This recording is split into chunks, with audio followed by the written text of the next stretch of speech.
El patio del vecino. Mariana Enríquez. Paula se miró las manos, enrojecidas y marcadas después de empujar varias canastas de libros, mientras Miguel les pagaba y se despedía de los hombres de la mudanza. Tenía hambre, estaba cansada, pero la casa le encantaba. Habían tenido mucha suerte. El alquiler no era caro y tenían 3 habitaciones. Una sería el estudio. La otra, el dormitorio. La tercera probablemente quedaría para las visitas. En el patio, el anterior inquilino había dejado plantas sencillas y muy lindas, un cactus crecido y una enredadera sana y alta, de un extraño verde oscurísimo. Y, lo mejor, la casa tenía terraza, con una parrilla y espacio para montar un quincho techado si la dueña no se oponía, y Paula creía que los dejaría hacer todas las modificaciones razonables que se les ocurrieran. Por un lado, le había parecido una mujer muy amable y tolerante, en el contrato dice que no pueden tener mascotas pero no le den pelota, a mí me encantan los bichos, y, por otro, creía que estaba ansiosa por alquilar. Los había aceptado con una sola garantía, la de los padres de Miguel. Generalmente los dueños pedían 2, y con un solo sueldo, también el de Miguel, porque Paula estaba sin trabajo por el momento. A lo mejor necesitaba el dinero o quería tener la casa ocupada antes de que empezara a deteriorarse por falta de cuidado. A Miguel esa actitud le había causado un poco de desconfianza y antes de firmar el contrato pidió visitar la casa una vez más. No encontró nada preocupante. El baño funcionaba perfectamente, aunque debían cambiar la cortina de la ducha que tenía hongos. La casa era luminosa, no resultaba ruidosa a pesar de que daba a la calle y el barrio de casas bajas parecía muy tranquilo pero activo, con mucha gente en los negocios de la cuadra y hasta un sencillo bar en la esquina. Tuvo que admitir que se había puesto paranoico. Paula, en cambio, había confiado desde el principio en la casa y en su dueña. Ya tenía planeada la distribución del escritorio y los libros, ya tenía ganas de estudiar en el patio y de comprar un sillón cómodo para sentarse ahí con sus papeles y un café. Tenía planeado terminar su carrera, rendir los 3 exámenes que le faltaban para recibirse y quería hacerlo en un año, para después volver a trabajar. Por primera vez ponía plazos, diseñaba los meses por venir, y la casa le parecía ideal para la misión. Desarmaron cajas y armaron pilas de libros hasta que el desorden resultó insoportable y pidieron una pizza por teléfono. La comieron en el patio, con la radio encendida. Miguel odiaba los primeros días en una casa nueva, cuando aún no había televisión ni internet, y sentía un mal humor anticipado pensando en los llamados que tendría que hacer durante semanas hasta que todo estuviera en orden y conectado. Pero estaba demasiado cansado para preocuparse. Después de fumar un cigarrillo, se acostó sobre el somier sin sábanas y se quedó dormido. Paula se quedó despierta un rato más y llevó la radio a la terraza para escuchar un poco de música bajo las estrellas. Muy cerca podía ver los edificios de la avenida. En algunos años, creía, las casas como la suya, la sentía suya, iban a ser compradas y demolidas para hacer torres. El barrio no estaba de moda todavía, pero era cuestión de tiempo. No quedaba demasiado lejos del centro, tenía estación de subterráneo y fama de apacible. Debía disfrutarlo mientras resultara indiferente. La terraza estaba bordeada por los habituales muros bajos, pero también tenía un alambrado bastante alto, seguramente la dueña había tenido allí un perro, a eso se refería con que adoraba los bichos, y de esta manera evitaba que se escapara. En una esquina, sin embargo, el alambre se había caído. Desde ahí era posible asomarse y se alcanzaba a ver un pedazo del patio del vecino, apenas unas 4 o 5 baldosas rojas. Bajó y buscó una manta liviana para taparse en la cama. La noche se había puesto fresca. Los golpes que la despertaron eran tan fuertes que la hicieron dudar. Debía ser una pesadilla. Hacían vibrar la casa. Los golpes en la puerta sonaban como puñetazos de unas manos enormes, manos de bestia, puños de gigante. Paula se sentó en la cama y sintió como la cara le quemaba y el sudor le empapaba la nuca. En la oscuridad los golpes sonaban como algo a punto de entrar, a punto de derribar la puerta. Encendió la luz. Miguel dormía. Era increíble. Debía estar enfermo, desmayado. Lo sacudió brutalmente, asustada. Pero para entonces ya no se escuchaban los golpes. ¿Qué pasa? ¿No escuchaste? ¿Qué pasa, Pau? ¿Por qué lloras? ¿Qué pasa? No puedo creer que no te hayan despertado. ¿No escuchaste los golpes en la puerta? La estaban pateando. ¿La puerta de calle? Voy a ver. No. Paula había gritado.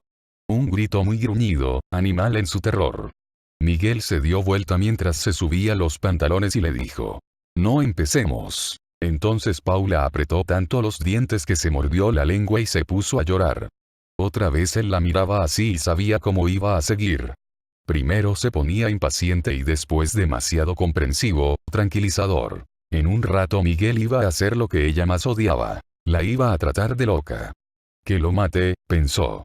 Si es un chorro armado el que quiere entrar, si él es tan pelotudo de abrir la puerta porque no me cree, que lo mate, mejor, disfruto sola de esta casa, me tiene harta. Pero Paula se levantó, corrió detrás de Miguel y le pidió por favor que no abriera. Él vio algo en su mirada. Le creyó. Vamos a mirar por la terraza, se tiene que ver la calle. Está toda alambrada la terraza. Ya me fijé, pero está flojo el alambre, se saca fácil. Miguel arrancó el alambre sin esfuerzo, estaba prácticamente desprendido. Se asomó con confianza. En la vereda no había nadie. La luz de la calle iluminaba la puerta de la casa, y no dejaba dudas. Toda la cuadra estaba bastante iluminada. Enfrente había 2 autos estacionados, pero por las ventanillas se veía que estaban vacíos. Salvo que alguien se escondiera acostándose en el asiento trasero, pero ¿quién querría acecharlos así? Vamos a la cama, dijo Miguel. Paula lo siguió, llorando, todavía algo furiosa pero también aliviada. Ni siquiera le importaba tanto que él no le creyera. Hasta se alegraba de haber tenido un sueño demasiado vívido, si había sido eso. Miguel se volvió a acostar sin decir nada. No quería hablar, no quería discutir y ella se lo agradeció. A la mañana, los golpes parecían muy lejanos y Paula se resignó a aceptar que debían haber ocurrido en sus pesadillas. Ayudaba que Miguel ya se hubiera ido a trabajar cuando ella se levantó, así no tenía que enfrentarlo ni hablar de lo que había escuchado. No tenía que aguantarle la cara de tristeza. Era tan injusto. Porque había estado deprimida, como tanta gente, porque tomaba medicación, en una dosis muy baja, Miguel creía que estaba enferma. La sorprendió mucho descubrir que su marido era prejuicioso, pero en el último año había quedado claro. Al principio de la depresión él insistía en sacarla de la cama, le decía que saliera a correr, que fuera al gimnasio, que abriera las ventanas, que visitara amigas. Cuando Paula decidió consultar con un psiquiatra, Miguel tuvo un ataque de furia y le dijo que ni se le ocurriera ir a ver a uno de esos chantas, que tenía que contarle cosas, ¿acaso no confiaba en él? Incluso le había dicho que probablemente necesitaban tener un bebé, que el reloj biológico y un montón de ocurrencias extrañas, que en ese momento poco le importaron, pero cuando empezó a recuperarse le molestaron y la preocuparon al punto de plantearse si quería seguir estando en pareja con Miguel. Él nunca había demostrado ningún otro tipo de prejuicio. Estaba dirigido exclusivamente a los psiquiatras, a los problemas mentales, a la locura. Habían conversado sobre el tema hacía poco. Miguel le confesó que, en su opinión, salvo las enfermedades graves, todos los problemas emocionales se podían mejorar a voluntad. Eso es una terrible pavada, le dijo ella. ¿Acaso te pensás que un obsesivo puede dejar de, no sé, lavarse las manos compulsivamente? Resultaba que a Miguel le parecía que sí. Que un alcohólico podía dejar de tomar y una anoréxica volver a comer si realmente querían hacerlo. Estaba haciendo un esfuerzo muy grande, y se lo dijo mirando el piso, para aceptar que ella fuera a un psiquiatra y tomara pastillas, porque él creía que no servía para nada, que se le iba a pasar solo, que era normal estar triste después de los problemas que ella había tenido en el laburo. Es que no estoy triste nada más, Miguel, le contestó ella, fría y avergonzada de su ignorancia, y poco dispuesta a tolerarla. Ya sé, dijo él. Paula sabía que su suegra, que era encantadora y la quería, había hablado con Miguel. Mejor dicho, le había pegado 4 gritos a Miguel. Yo no sé, Paulita, de dónde salió tan necio mi hijo, le dijo mientras se tomaban un café. En mi casa nadie piensa así, si ninguno de nosotros hace terapia es porque gracias a Dios no necesitamos.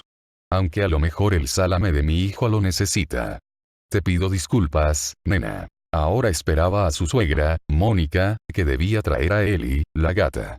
Habían decidido mudarla un día después del gran traslado para que no molestara ni se pusiera demasiado nerviosa. La gata y la suegra llegaron cuando Paula terminaba de acomodar ollas, platos y sartenes en la cocina. Preparó café para Mónica mientras la gata inspeccionaba la nueva casa oliendo todo, sobresaltada, con la cola entre las patas. Una hermosa casa, dijo la suegra. Qué amplia, cuánta luz, qué suerte tuvieron. Está imposible alquilar en Buenos Aires. Quiso ver el patio, prometió traer plantitas la próxima, y quedó encantada con la terraza. Prometió carne para un asado ni bien se terminaran de acomodar. Se fue con besos a Paula y a la gata y dejó un pequeño ramo de fresías de regalo. Paula quería mucho a su suegra por cosas así. Por no instalarse en sus visitas, por jamás criticar salvo que le pidieran una opinión, por saber ayudar sin exagerar. Desde que había visto la terraza estaba preocupada por Ellie, porque aunque estaba castrada y seguramente no se iría lejos, probablemente decidiera investigar los techos por primera vez en su vida. Antes había vivido solo en departamentos. No había nada que hacer. No podía solucionar ese problema. Incluso el alambrado era inútil para detener a una gata, hasta la ayudaría a trepar. Hacía calor y Paula subió a la terraza. No tenía ganas de empezar a estudiar. Sentada en el muro, vio pasar en el patio del vecino a un gato enorme, gris, de pelo corto. El novio de Ellie, pensó, y se alegró de tener un vecino con gato que le podría recomendar la mejor veterinaria del barrio y ayudarla a buscar a Ellie si se escapaba. Esa noche Miguel tampoco mencionó los golpes y ella se lo agradeció. Comieron un guiso de lentejas de la roticería que resultó muy rico, y se fueron a dormir temprano. Miguel estaba cansado y se durmió enseguida. A Paula le costó más. Escuchaba a Ellie, que todavía no se había tranquilizado y daba vueltas por la casa, atacaba cajas con las uñas, se trepaba a canastas y a la cocina. Y esperaba los golpes en la puerta. Había dejado encendida la luz del patio, que alcanzaba la habitación, para no dormir totalmente a oscuras. Los golpes no volvieron. En algún momento de la madrugada, sin embargo, vio que alguien, muy pequeño, estaba sentado a los pies de la cama. Pensó que sería Ellie, pero era demasiado grande para ser un gato. No distinguía más que una sombra. Parecía un niño, pero no tenía pelo en la cabeza, se distinguía la línea clara de la calva, y era muy pequeño, delgado. Más curiosa que asustada, se sentó en la cama y, cuando lo hizo, el supuesto chico salió corriendo. Pero la corrida fue demasiado veloz para ser la de un ser humano. Paula no quiso pensar. Seguro era Ellie, porque corrió como un gato. Era Ellie y yo estoy medio dormida y no me doy cuenta de que estoy medio dormida y creo estar viendo duendes enanos, qué tarada. Sabía que le iba a costar dormirse, así que tomó una pastilla y no se enteró de nada hasta que despertó, muy tarde, la mañana siguiente. Pasaron los días y no volvieron los golpes ni el enano gato. Paula se convenció de que era el estrés de la mudanza. Alguna vez había leído que estaba en el tercer lugar de las situaciones más estresantes, después del duelo y del despido. En los últimos 2 años, ella había pasado por las 3. Se había muerto su padre y la habían echado del trabajo. Y el tarado de su marido creía que podía superar todo con voluntad. Cuánto lo despreciaba a veces. En las tardes tranquilas de la casa nueva, mientras seguía ordenando y limpiando y estudiando, un poco, a veces pensaba en abandonarlo. Pero antes tenía que rearmar su vida. Recibirse de socióloga primero. Un amigo encuestador ya le había ofrecido trabajo en su consultora ni bien tuviera el título. Podía empezar a trabajar antes, claro, pero Paula sabía que no estaba lista. El año que viene entonces. Empiezo a trabajar y si esto sigue así, se termina. Hasta creía que Miguel estaría aliviado. Hacía 1 año, por lo menos, que no tenían sexo. A Miguel no parecía importarle. Ella ciertamente no tenía ganas. Vivían en una tranquilidad leve pero no amistosa. Faltaba tiempo, pensaba Paula. A lo mejor en 1 año hasta volvían a coger o finalmente se hacían amigos, separados de hecho, y la cosa se relajaba y podían seguir viviendo juntos, como le pasaba a tantas parejas que se querían pero ya no estaban enamoradas. Ahora tenía que rendir sus materias, eran solamente 3, y hasta el momento lo leído no le había resultado demasiado complejo. Cuando lo vio, estaba en uno de sus recreos entre fotocopia y fotocopia, colgando ropa de la soga, en la terraza. Eli estaba durmiendo al sol. La gata no demostraba ningún interés en recorrer los techos del barrio y Paula se lo agradecía. Espió el patio del vecino, esas 5 o 6 baldosas apenas, baldosas rojas, antiguas, como de casa colonial, buscando al gato gris que nunca había vuelto a ver. ¿Se habría muerto? Tampoco se lo escuchaba. El vecino de la casa de al lado era un hombre solo, de anteojos, que tenía horarios muy extraños e impredecibles, y que saludaba con corrección pero sin simpatía. No vio al gato y cuando ya volvía a la ropa húmeda, percibió un movimiento en el patio. No era el gato, era una pierna. Una pierna de niño desnuda con una cadena en el tobillo. Paula respiró hondo y se estiró un poco más, casi a punto de caer de la terraza. Era una pierna sin duda y ahora podía ver parte del torso y confirmar que era un chico, no una persona mayor, sin duda un chico muy delgado y completamente desnudo. Alcanzaba a verle los genitales. La piel estaba sucia, grisácea de mugre. Paula no sabía si gritarle, si bajar inmediatamente, si llamar a la policía. Nunca antes había visto la cadena en el patio, cierto que no espiaba el patio del vecino todos los días, y jamás había escuchado la voz de un chico desde la terraza. Chistó como si estuviera llamando a su gata para no alertar a los carceleros del chico, y entonces el pequeño cuerpo allá abajo se movió y quedó fuera de su vista. Sin embargo, sobre las 5 o 6 baldosas se seguía viendo la cadena, ahora quieta, como si el chico estuviera atento, esperando el chistido, imposibilitado de escapar y tenso. Paula se llevó las manos a las mejillas.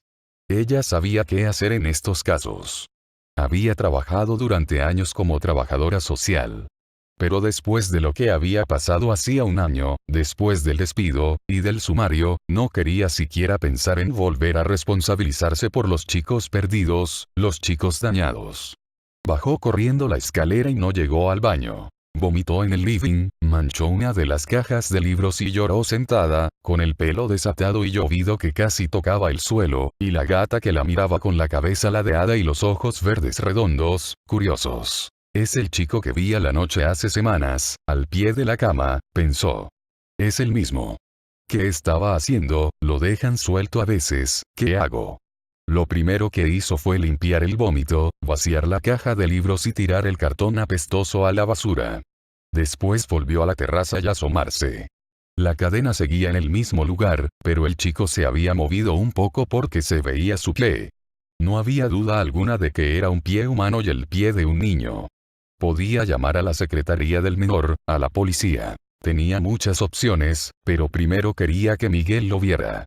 Quería que supiera, que la ayudara. Si Miguel compartía la responsabilidad con ella y lograban hacer algo por el chico, sentía que a lo mejor podían recuperar algo de lo que habían tenido, esos años de irse los fines de semana con el auto a cualquier parte, a pueblos perdidos de la provincia, para comerse un buen asado y sacar fotos de las casas antiguas, o los domingos de sexo con un colchón en el piso y la marihuana curada con miel que cultivaba el hermano de Miguel. Paula decidió actuar con inteligencia. En casi un mes era la primera vez que veía al chico. No iba a llevar a Miguel corriendo a la terraza para mostrarle la cadena, el pie. Podía pasar que el chico atado se moviera de lugar, que dejara de verse, y no quería que Miguel dudara. Primero se lo contaría. Después irían juntos a la terraza. Estuvo a punto de llamarlo por teléfono, pero se contuvo. Subió varias veces a la terraza, y siempre vio la cadena o la cadena con el pie. Pensó en la cantidad de historias sobre chicos amarrados a camas, encadenados, encerrados, que había escuchado en sus días como trabajadora social. Nunca le había tocado un caso así, eran raros en la ciudad. Decían que los chicos jamás se recuperaban. Que tenían vidas aterrorizadas y que las terminaban jóvenes, demasiado marcados, las cicatrices siempre a la vista. No esperó que Miguel dejara el bolso sobre el sillón para contarle sobre el chico cuando llegó, un poco más temprano que de costumbre. Él solamente repetía y ella le insistía con que el vecino tiene un chico encadenado en el patio. No, no es tan raro, hay muchos casos así, no es una locura, subamos, fíjate, tenemos que decidir qué hacer. Pero cuando se asomaron juntos para espiar el patio del vecino, la cadena no estaba más, ni el chico, ni su pierna, ni su pie. Paula chistó, pero lo único que consiguió fue que apareciera Eli, maullando contenta, creída de que la llamaban para darle de comer. Miguel hizo lo que Paula temía. «Estás loca», dijo, y bajó. En la cocina, arrojó un vaso contra la pared y cuando Paula entró, la recibió una llamarada de agudos vidrios. «¿No te das cuenta?», gritaba él, «¿no te das cuenta de que alucinas? Mira que va a haber un chico atado en el patio, es re obvio. ¿No te das cuenta de que es por lo de tu trabajo? Estás obsesionada». Paula también gritó, no sabía bien qué. Insultos, justificaciones. Quiso atraparlo cuando él se fue dejando la puerta abierta, pero entonces una calma luminosa le encendió la frente. ¿Por qué se portaba como si estuviera loca de verdad? ¿Por qué le daba la razón a Miguel? Él había decidido desconfiar sin motivo, probablemente porque también quería dejarla, pero ella se comportaba como si hubiera algo racional en esta discusión sobre su salud mental. Había visto un chico en el patio del vecino, encadenado. Jamás había tenido alucinaciones antes. Si Miguel no le creía era un problema suyo. Subió a la terraza una vez más y se sentó en el muro a esperar que el chico estuviera a la vista otra vez. Miguel, creía, no iba a volver esa noche. No le importaba. Tenía a alguien a quien salvar. Encontró en una caja la linterna y se sentó a esperar. Lo que había pasado cuando la echaron había sido estrés también, pero a veces le parecía que Miguel no se lo perdonaba. Que Miguel pensaba, como los que la despidieron, como ella misma a veces, que era una hija de puta. Aquella semana había empezado pésimo. Paula estaba a cargo de uno de los hogares de tránsito para chicos de la zona sur, una casa bastante pequeña, con una sala de juegos húmeda y casi sin juegos, una televisión que era el único entretenimiento, una cocina y una habitación con 3 cuchetas, 6 camas solamente. Esto era bueno, resultaba demasiado complicado lidiar con muchas criaturas. El viernes a la noche, siempre un día complicado, la llamaron a su celular. Ella dormía profundamente, estaba cansada. Le pidieron que fuera inmediatamente, había un problema serio. Manejó medio dormida y se encontró con un cuadro increíble en su estupidez. Uno de los chicos, de unos 6 años, muy drogado, había llegado el día anterior, cuando ella tenía Franco, y nadie lo había revisado con atención. Debía tener la droga encima, se había hecho caca frente al televisor. El chico tenía diarrea y la sala de juegos apestaba. Una de las 2 supervisoras a cargo, una imbécil importante, quería que el chico volviera a la calle. Según ella, el reglamento decía que ellos no tenían capacidad de lidiar con chicos con problemas de adicciones. La pelea con la otra supervisora, que insistía en que echarlo era en principio una crueldad y en última instancia abandono de persona, casi se había ido a las manos. El chico, mientras tanto, babeaba en su cama y ensuciaba de mierda las sábanas. Cuando Paula llegó tuvo que gritar, explicarles a las supervisoras cómo hacer su trabajo y después ayudarlas a limpiar, los encargados de limpieza no venían hasta el día siguiente. El chico fue trasladado y la supervisora que había querido echarlo, también. Pero como solía suceder en el área, iban a tardar un montón en reemplazarla. Entonces Paula decidió hacerse cargo hasta que llegara la nueva. Turnos de 12 horas rotados con la supervisora que quedaba, y un suplente, un chico muy eficiente que se llamaba Andrés. El miércoles uno de los chicos se escapó. Logró treparse al techo por la ventana de la cocina. Se dieron cuenta de la huida al mediodía, pero no sabían cuándo podía haber pasado. Paula recordaba bien cómo temblaba de pies a cabeza, pensando en el chico, otra vez en la calle, entre los autos, robando hamburguesas a medio comer. Era un chico de la terminal de ómnibus, que seguramente se prostituía en los baños, que conocía todos los recovecos de la ciudad, inclusive los aguantaderos de ladrones aunque tenía 7 años, que era duro como un veterano de guerra, peor que un veterano, no tenía nada de orgullo, y que hablaba un dialecto profundo que solamente entendían los otros chicos y algunos asistentes sociales más experimentados que ella. El chico apareció en un hospital esa misma noche. Se lo avisaron mientras patrullaba los alrededores de la Villa 21, donde las chicas adictas de 12 años se subían a los camiones para chuparle la pija a los choferes y poder pagar la siguiente dosis. Estaba en un hospital. Drogado, lo había atropellado un auto. Pero estaba bien, ni siquiera se había roto un hueso, solamente un poco golpeado. Paula no fue a verlo. Se encargó de visitarlo Andrés. Ese chico también fue trasladado.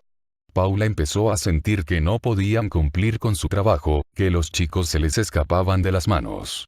Al día siguiente llegó una nena de 5 años, la habían encontrado en la calle con un hombre y una mujer que no eran sus padres, sucia y muy cansada. Iba a quedarse en el hogar de tránsito hasta que encontraran a sus padres verdaderos o se tomara otra decisión judicial. La nena no era desconfiada y callada como la mayoría de los chicos que pasaban por el hogar. Se reía con la televisión hasta que le dolía la panza. Hablaba mucho y contaba sus fantasías callejeras. Hablaba de un chico gato que había conocido en el jardín botánico, por ejemplo, un chico que vivía ahí entre los otros animales y que tenía ojos amarillos y podía ver en la oscuridad. A ella le encantaban los gatos y no le tenía miedo. Era su amigo. La nena también hablaba de su madre y decía que la había perdido. No sabía dónde vivía, nada más sabía que llegaba en tren hasta su casa, pero no recordaba qué línea, y cuando describía la estación, mezclaba los detalles de las dos más grandes de la ciudad. Paula y sus compañeros confiaban en encontrar pronto a su familia. El siguiente viernes Paula se quedó sola en el hogar, de guardia toda la noche. Miguel odiaba que hiciera eso, pero ella le había prometido que era nada más hasta que llegara el reemplazo, y no mentía, tampoco le gustaba la noche. En el hogar estaban solamente la nena simpática y un chico de unos 8 años que hablaba muy poco, pero se portaba bien. Paula llegó a las 10 de la noche, cuando Andrés entregaba su turno. Los chicos ya dormían. Andrés, que la había pasado mal toda la semana, él trabajaba, además, en un servicio de noche que patrullaba la calle en busca de chicos, le ofreció compartir una cerveza y fumar un porrito. Paula aceptó. Encendieron la radio también. Después le dirían que estaba muy fuerte, que hasta los vecinos la escuchaban, pero a ella en ese momento le pareció que el volumen era normal, que le permitiría escuchar el timbre, o el teléfono, o a los chicos si se despertaban. Pasaron un par de horas tomando y riéndose y charlando, eso lo reconocía. En el momento no le parecía estar haciendo algo malo. Sabía que era incorrecto, pero sentía que debían relajarse después de una semana complicada. Eran dos compañeros de trabajo pasando un buen rato. Nunca iba a olvidarse de la mirada en los ojos de la supervisora cuando entró a la cocina, desenchufó la radio de un tirón y les gritó: ¿qué mierda están haciendo? ¿Qué carajo hacen, hijos de puta?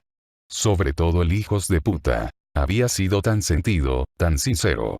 Las cosas pasaron rápido, tuvieron que absorber la información medio borrachos y volados, absolutamente culpables. Un vecino había llamado a la supervisora, tenía el teléfono, porque escuchaba llorar a un chico en el hogar. La supervisora se extrañó porque Paula estaba de guardia, se lo dijo al vecino, pero él insistió en que una nena lloraba y que la música estaba muy fuerte. Lo de la música convenció a la supervisora, que inmediatamente pensó en ladrones, en algo grave. Cuando llegó, efectivamente algo grave pasaba, pero no lo que ella esperaba. La nena simpática se había caído de la cucheta y estaba llorando a los gritos en el piso, con el tobillo roto. El otro chico, el callado, la miraba desde la cama, pero no había ido a pedir ayuda. Y la música que venía desde la cocina estaba fuertísima, como si alguien ahí dentro estuviera de fiesta. Cuando abrió la puerta, se sorprendió y se enojó como pocas veces en la vida, cuando vio a Paula y Andrés con 2 botellas de cerveza vacías, un porro humeando en el cenicero y riéndose como imbéciles mientras una nena de la calle que confiaba en ellos gritaba de dolor en el suelo hacía por lo menos media hora. La supervisora no tuvo piedad cuando se inició el sumario. Declaró y recomendó el despido para los dos. Era una mujer de experiencia, respetada. Logró que los echaran casi de inmediato y sin mayor derecho a reclamar. ¿Qué iban a decir? Que estaban estresados. Y la nena, que había perdido a su madre en la calle, y el chico mudo, al que habían encontrado escondido en un vagón de tren que... ellos la pasaban bien. Miguel siempre le dijo que la entendía, que eran unos exagerados, que la sobreexplotaban. La acompañó a las declaraciones y jamás la juzgó en voz alta. Pero ella sabía lo que pensaba, porque era lo único que se podía pensar. Se merecía el despido. Se merecía el desprecio. Había actuado como una irresponsable, como una cínica, como una ignorante. Después del despido llegó la depresión. No poder levantarse de la cama, no poder dormir ni comer ni querer bañarse y llorar y llorar. Una depresión muy típica que solamente una vez había ido demasiado lejos, cuando mezcló pastillas con alcohol y durmió casi 2 días sin parar. Pero incluso el psiquiatra reconocía que ese episodio no podía calificarse de intento de suicidio. Ni siquiera sugirió internarla. Le pidió a Miguel colaboración, que vigilara cuándo y cuánto tomaba, al menos por un tiempo. Miguel lo hizo a regañadientes, como si fuera un deber muy pesado, muy difícil. Para él lo era, pensaba Paula. Pero estaba exagerando. Había sido una depresión intensa pero habitual. Ahora la había superado. Y él la trataba como la loca que nunca había sido por otro motivo. Porque nunca le había perdonado que abandonara a esa nena, nunca había podido sacarse de la cabeza el llanto nocturno y el tobillo roto, ni la imagen de ella riéndose con toda la boca llena de olor a cerveza. Era por eso que ya no la deseaba. Porque había visto un lado demasiado oscuro. No quería tener sexo con ella. No quería tener hijos con ella, no sabía de lo que era capaz. Paula había pasado de ser una santa, la trabajadora social especializada en chicos en riesgo, tan maternal y abnegada, a convertirse en una empleada pública sádica y cruel que dejaba a los chicos tirados mientras escuchaba cumbia y se emborrachaba. Se había convertido en la directora malvada de un orfanato de pesadilla. Bien. Lo que había entre ellos se había terminado entonces. Pero ella todavía podía hacer algo. Podía salvar al chico encadenado. Iba a salvarlo. Ni Miguel ni el chico volvieron esa noche que Paula pasó en la terraza. Desde ahí escuchó que su marido dejaba un mensaje en el contestador diciendo que estaba en la casa de su madre, que lo llamara, que tenían que hablar, pero que le diera unos días para volver. Bueno, lo que sea, pensó Paula. Hacía calor. Eli estuvo con ella toda la noche, durmieron abrazadas sobre unas frazadas hasta que el sol ardiente de la mañana las despertó. Eli pidió agua de desayuno, como siempre, y Paula abrió la canilla para que tomara del chorrito. Como a todos los gatos, le encantaba el agua fresca y corriente. Paula casi se puso a llorar mirando a la gata, tan hermosa, negra con sus piecitos blancos, sacando la lengua áspera. La quería más que a Miguel seguro. El chico no estaba en el patio, pero Paula escuchó el ruido de la puerta de al lado, cruzó la terraza corriendo y vio al hombre, al vecino, que salía, caminando hacia la avenida. ¿Sería el padre del chico? ¿O lo tendría esclavizado? No quería pensar tanto. Tomó una decisión demencial. Entrar en la casa. Podía saltar de la terraza al patio. Lo había estado estudiando toda la noche. Tenía que ser inteligente, como un gato, saltar a la medianera, de ahí a un trasto viejo que se veía en el patio, un termotanque. Algo así, un cilindro de metal, y ya estaba adentro. Desde la casa podía llamar a la policía por teléfono cuando encontrara al chico. Llegar al patio fue fácil, más de lo que esperaba. Tuvo un pequeño pensamiento normal. Eso quería decir, entonces, que era muy sencillo robar en la casa del vecino y en la suya. Pensaría en eso después, cuando terminara lo que tenía que hacer. Desde el patio se entraba a la casa por 2 puertas. Una daba a un living, la otra a la cocina. No había rastros del chico en el patio. Ni siquiera la cadena estaba ahí. No había recipientes para comida o agua ni mugre. Al contrario, apestaba a un desinfectante o a lavandina. Alguien había baldeado. El chico debía estar adentro, salvo que el hombre lo hubiera sacado en el rato de la pelea con Miguel, o durante la mañana cuando ella se había dormido tonta, floja, por haberse dormido. Entró a la cocina, que estaba bastante oscura, pero la luz no encendía. Probó con otros interruptores, incluso uno del patio. La casa no tenía electricidad, tuvo que concluir. Tuvo miedo. La cocina apestaba. La adrenalina le había impedido recibir el impacto total del olor, que era atroz. Pero la mesada estaba limpia, también la mesa. Paula abrió la heladera y no encontró nada extraño. Mayonesa, milanesas en un plato, tomates. Después abrió la alacena y el olor le llenó los ojos, la hizo lagrimear y la garganta se le cargó de líquido amargo. Tuvo que hacer un gran esfuerzo para no vomitar, mientras su estómago se agitaba desesperado. No veía bien, pero no hacía falta. Las alacenas estaban llenas de carne podrida sobre la que crecían y se solazaban los gusanos blancos de la descomposición.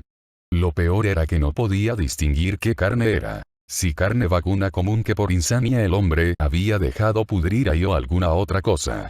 No podía distinguir formas humanas, pero en realidad no podía distinguir ninguna forma. En la semioscuridad parecía que la carne vivía su muerte allí, crecía allí, como si fuera un hongo de la alacena. Salió de la cocina corriendo, porque no podía aguantar más las náuseas, sin cerrar la puerta de la alacena. Pensó que debía volver, cerrarla, cubrir sus huellas, pero no se sintió capaz. Que pasara lo que tenía que pasar. El resto de la casa, el vestíbulo, 2 habitaciones, todo estaba muy oscuro. De todos modos Paula entró a la que debía ser la pieza del hombre. No tenía ventanas.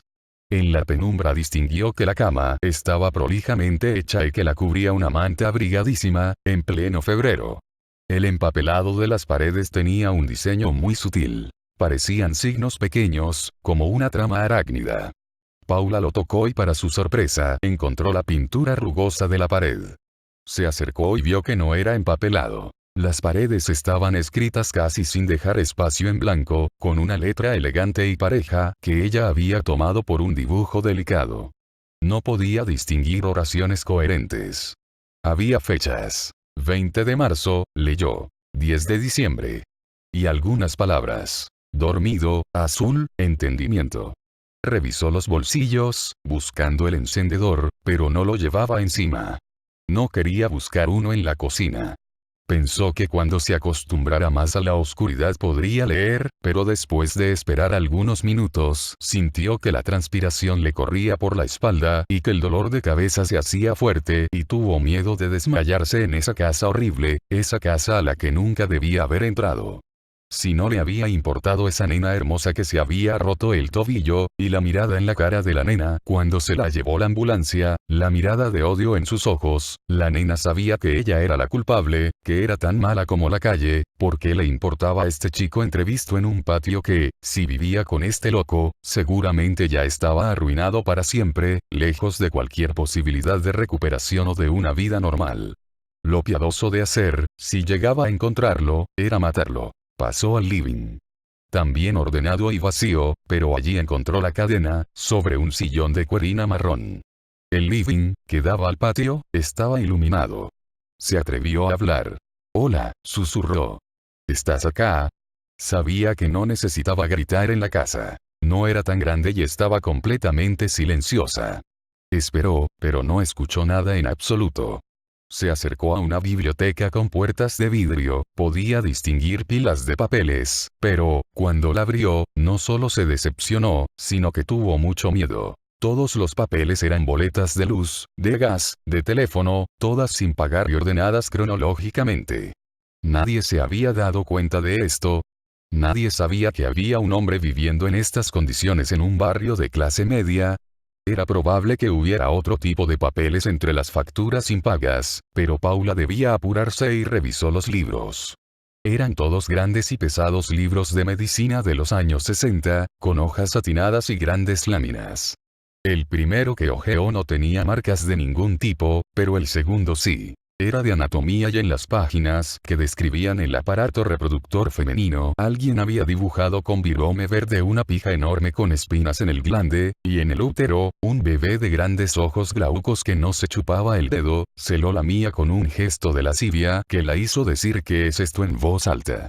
Cuando escuchó la llave en la puerta de entrada de la casa, tiró el libro al piso. Sintió que se le humedecían la bombacha y los pantalones y corrió al patio, trepó el tanque con desesperación. Me caigo, tengo las manos transpiradas, tengo la presión baja, y con la velocidad del miedo llegó a la terraza. Bajó las escaleras corriendo y cerró la puerta del patio con llave, aunque le parecía que eso no iba a detener al hombre que seguro vendría tras ella porque tenía que haberla escuchado, porque había dejado abierta su fétida alacena, porque había visto su dibujo. ¿Qué otros dibujos habría ahí? ¿Qué dirían esas paredes? ¿Y el chico? ¿Era un chico? ¿O era el hombre, a quien a veces le gustaba encadenarse en el patio?